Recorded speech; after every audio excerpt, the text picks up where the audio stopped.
I was in, I think, an electronics shop, purchasing a transistor radio. As is the way these days, both in the brochure and the assistant congratulated me for doing this. This, of course, was ridiculous. It wasn't my birthday, I wasn't getting married, there was nothing to be congratulated about. In the case of you purchasing this video, it's an entirely different matter. You are to be congratulated because you have decided to make that step to learn an instrument. And it might possibly, as it did in my case, entirely change your life. Learning to play an instrument is hard work. If anybody tells you any different, they're wrong. However, it's also one of the most exciting and rewarding and fun things that you could ever do. Whether you want to play an instrument for your own amusement, just to play it to friends perhaps, or impress people at parties, or maybe become one of the great exponents of all time. Any of these things are now within your grasp, but you have to have a good grasp of basics. That's the basics. And that's what this video sets out to teach you.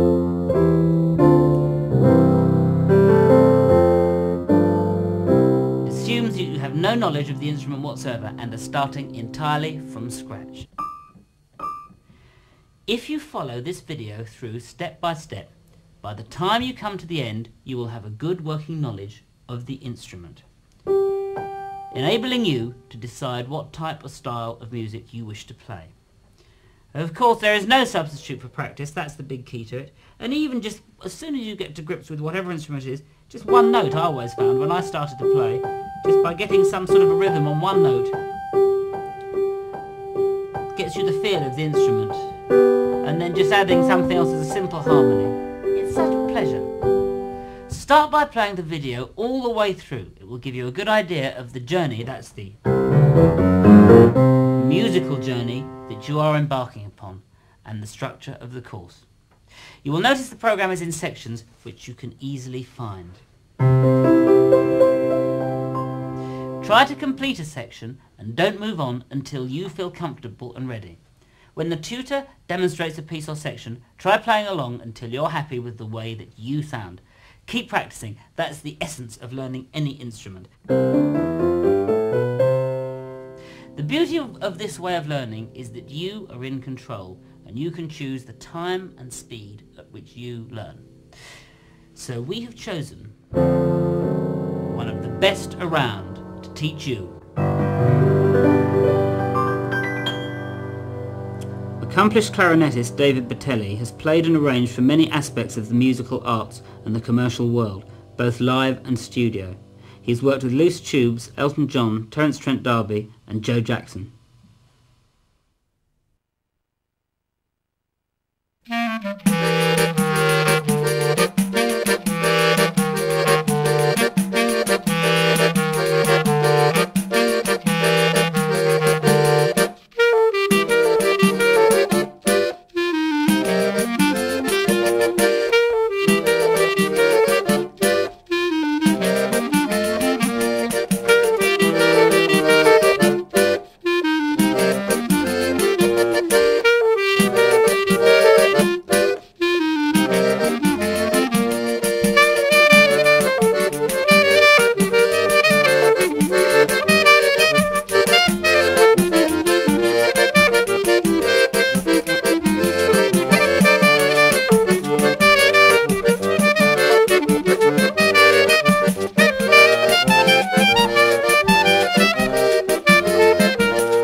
Hello, in this video I'm going to show you the first few basic steps on playing the clarinet.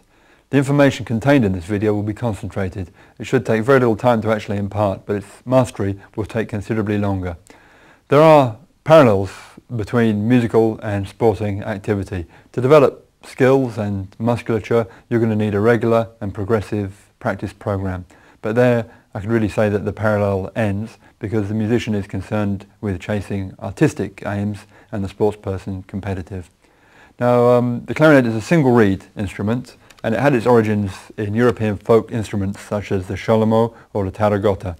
And it's developed over the years. The fingering systems and the mechanisms have changed.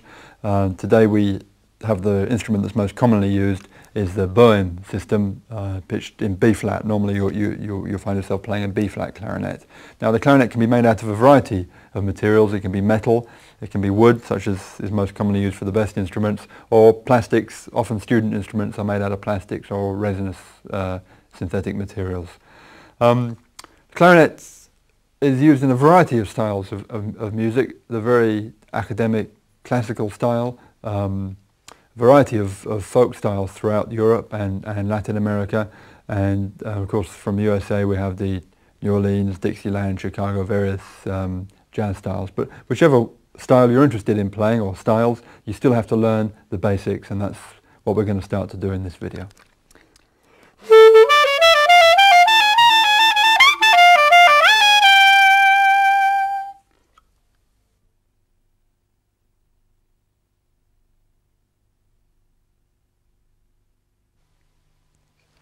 Now I'm going to show you how to put the instrument together. Here's the assembled instrument, and here's the instrument as you proudly bring it home from the music shop, and wondering which part goes where.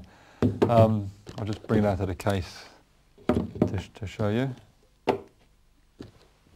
Right, now the two big bits are called the upper and lower joint, and there we go, everything. The upper and lower joint, and you can't really get it wrong. You can't put it together the wrong way around actually, because it just won't fit the wrong way around. But we still have to identify and know what we're doing. So the upper joint has got two tenons, and the lower joint has only got the one. Now, to join the two mechanisms of the upper and lower joint, there's a very delicate link mechanism, and it has to be engaged properly, or you can damage it, and you've already damaged the thing and you haven't even played a note. So this is why you have to be very careful. So let's bear this in mind. Here are the three main finger holes of the upper joint. So identify those. And here's the lower joint. Now here is the link mechanism of the lower joint. Here it is there, just by the ring, by the sockets here, and here's the little link mechanism here. You can't confuse it with anything else. So what we're going to do is engage the two parts, lining up the lower link mechanism with the three holes of the upper joint, and just push together a slight twisting action, a gentle push, and there you are. Now you have to align the joints correctly. First of all, we have to make sure that the upper link mechanism, which is tucked away underneath these four keys here, we have to make sure that that's raised. And to do that, we have to press this second ring. You see there's two ring keys here, and the second ring is over actually the middle finger hole. There are your three finger holes, 1, 2, 3, and over the middle finger hole there's a ring there. If you press that ring down, it raises up this joint, and this allows the lower link to slip underneath it without damage. So press the ring over the middle finger and then twist the lower joint into place so that the two link mechanism pieces overlap, and the result will be is that you have the finger holes, the 6 finger holes, in line with each other, which is what you need. You can't be playing it like this or like this, can you? Let's fit the bell. This bit's called the barrel, and a mouthpiece. Now the mouthpiece is another very fragile piece. It's got a flat machined part here which is called the table, and this opening here that's called the window. And again, it goes into the top. Now I'm fitting it so that the flat of the table is lined up with the register key, the thumb hole, and the thumb rest. Okay, ligature, cap, and reed. Now the reed is just, as I said in the last section, is that we're in a single reed family of instruments, and here I've got my reed, which is just made out of a particular variety of cane. It's machined so that you get the round butt here, which is left over from the cane, but they machine the underside flat, and here's the tapered bit, and this is tapered so it can vibrate and make the noise. It's very delicate. You can break it very easily, just catch it on your collar or whatever, and it'll break, and you'll be very cross with yourself, so be very careful with it. Now, it has to be moistened before you can play. I don't really know the reason for this. I don't think anybody really does, but we have to do it. And usually do it by putting it in your mouth. So that's what we do, and we sort of suck on it, and 15, 30 seconds in the mouth is usually enough to do it. The flat surface is mating, and hold the butt of the reed with the left thumb of the left hand. Now the trick is, when you press just below the tip of the reed, you should see the mouthpiece protruding slightly, but only very slightly. I would say only a couple of hairs breadth above the tip of the reed. Mustn't come too low, mustn't come too high. Just almost as if it's at the tip, and then bring it down slightly. So a couple of hairs breadth. And you hold it in position with your left thumb, and then slip the ligature. This piece is the ligature. Stick the ligature on, and tighten up. Now again, gently is the word here. Don't over tighten, because you'll distort the reed and you'll distort the mouthpiece, and you'll find that you'll stop the reed from vibrating correctly. Now the ligature, again, it's more or less impossible to put it on wrong. Some players put them this way around, but usually the student clarinet, they're actually designed to be played with the screws, let's say, underneath the instrument, so that they're over the butt of the instrument. How far up or down the ligature should go? Well, some student mouthpieces, they have a line marked, which you have to line it up, but I would say a good guide is the distance between the shoulder here and the tip of the ligature. This end of the ligature here should be about 5 millimeters, and then you know you've got it just about right. And the final piece is the mouthpiece cap. This is very important, protects the reed and protects the mouthpiece. I've already said how delicate the reed is, and you can very easily inadvertently damage, so make sure when not playing, place the mouthpiece cap on. And there you are.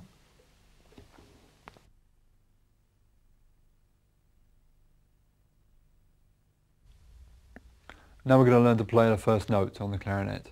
Now the clarinet's always played with the left hand above and the right hand below. The weight of the instrument is supported by the thumb rest and the right hand thumb.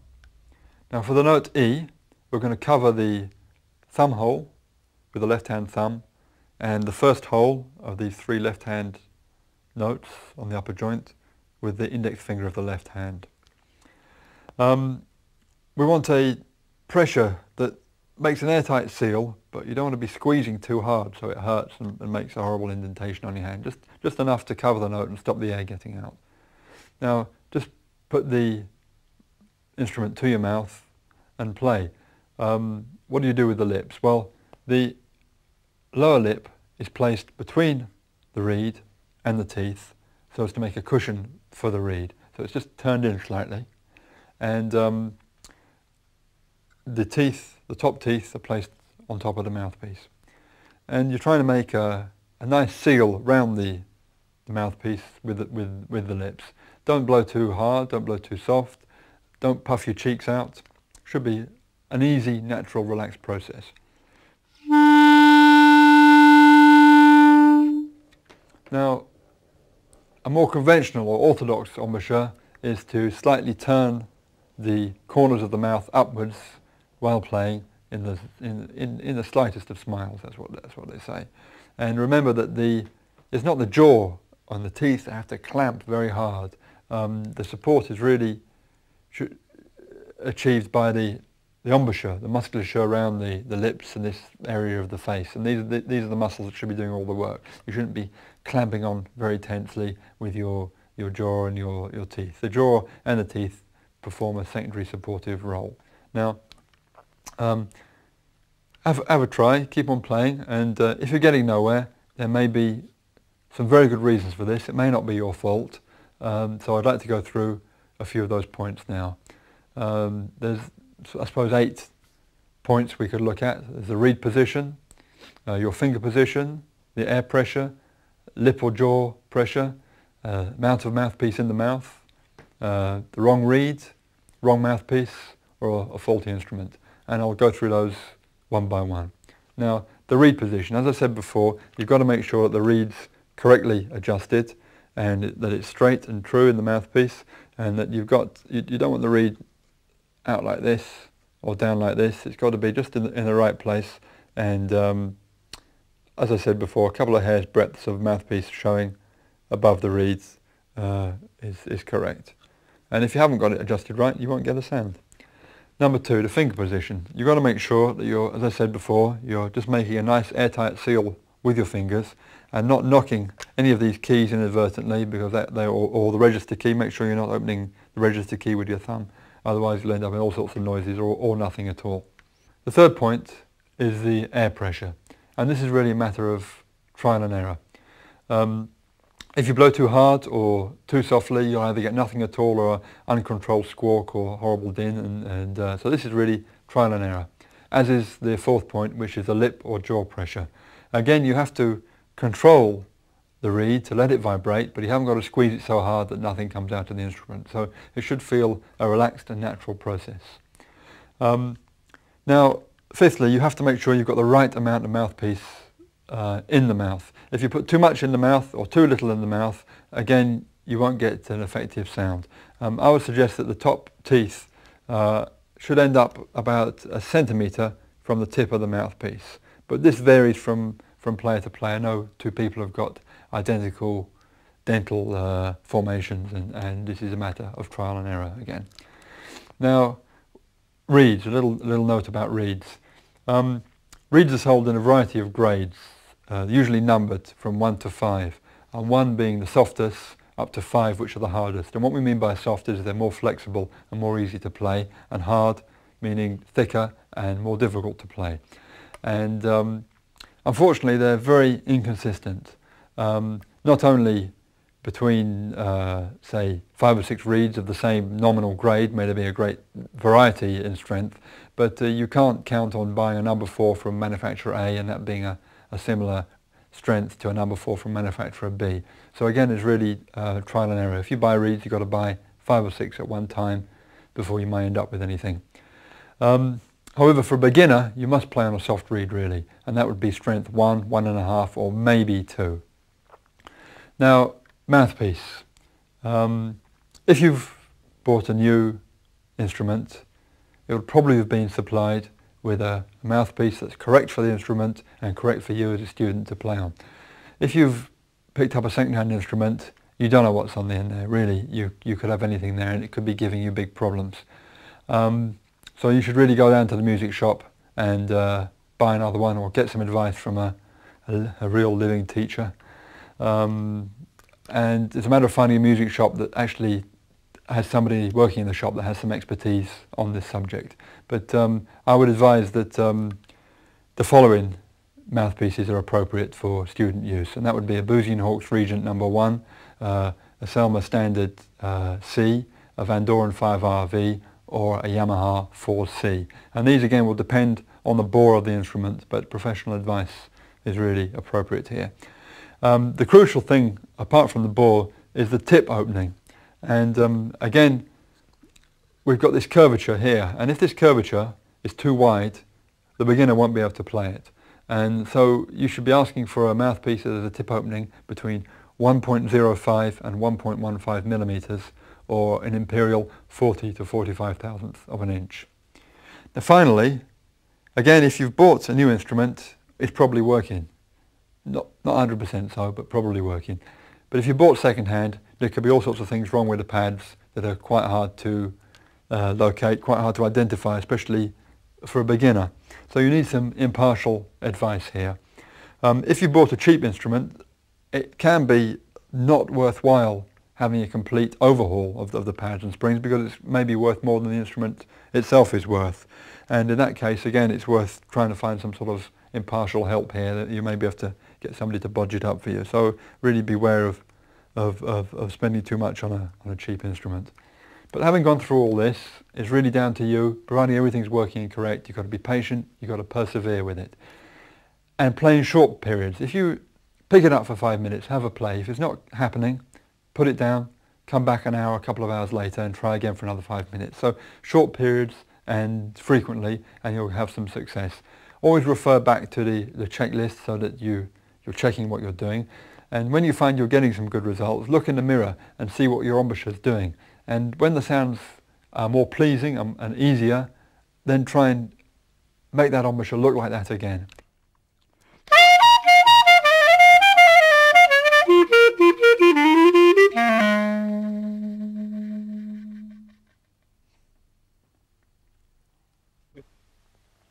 So now you've learnt the note E, first finger and thumb of the left hand. By adding the second finger of the left hand, you get D. And the third finger gives you C. C, D, E. Now, the fingers that you're not using, it's no good having them in an awkward position miles and miles away from the clarinet. For instance, the right hand, in that case, we just played 3 notes, we didn't use the right hand, but the right hand still wants to be near the instrument, nice curved arc and relaxed position, but ready for use when we come to play those lower notes. And in the general body position, you should have a nice erect posture, sitting or standing, but standing is said to be preferable. The elbows not stuck out like this or tight into the body, but just near the body. So now we've got a nice posture and we can play 3 notes. Now, there's a method of starting the notes, and this is called tonguing. We use the tongue. Instead of just blowing through the instrument, we actually let the reed vibrate by removing the tongue from the reed. And it's as if we're saying the syllable d or t, but instead of touching the tongue on the top teeth, we touch the reed. Now you don't actually use the very tip of the tongue, but just a little way back from the tip of the tongue, and not the very tip of the reed, just a little way underneath the tip of the reed. And I'm going to tongue a phrase of 3 notes. I'm going to tongue the first note, play the second note, play the third note, and then tongue again to stop the third note. So this is one example of the use of the tongue. Here we go. So I played E, D, C. I tongued D at the beginning of E. I let my tongue be still while I played D, continued to be still while I played C, and then stopped the note C with my tongue. So this is what's termed slurring. We're using the tongue, but it's slurring. And if I was to use the tongue for every note, we'd term this tonguing. So there I'm using the tongue, starting every note with a stroke of the tongue and finishing the last note with a stroke of the tongue. So these are 2 very basic musical techniques, articulations we call them.